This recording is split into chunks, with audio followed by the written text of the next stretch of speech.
We're outside the federal courthouse in South Boston for the latest in the trial of James Whitey Bulger.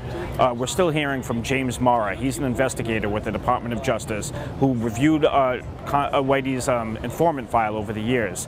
He specifically probed Whitey's relationship with his former handler, John J. Conley Jr., who's going to prison for providing tips that led to murders. Mara is saying he investigated those tips, investigated a lot in Whitey's file, and what he's found is that Bulger, in spite of the gangster's denial of being an informant, he was allegedly ratting out people throughout the years, everyone from the mafia to some of his own associates. He was saying that a member of a Charlestown crew was drug dealing, the biggest pot dealers in the country. All along, Bulger was informing on them, and after they were busted, Bulger started paying them rent.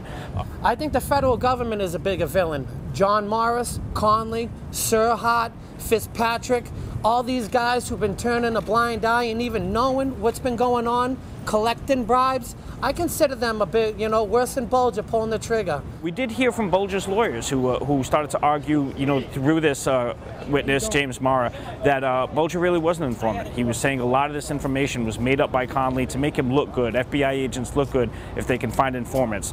So the allegation here is that John Conley created this fiction report of Bulger providing information. We did hear from some of the families of the victims here, but the majority of the testimony over the last 2 days has been what was in Whitey's informant file and whether he was an informant at all. For the Boston Globe, this is Milton Valencia.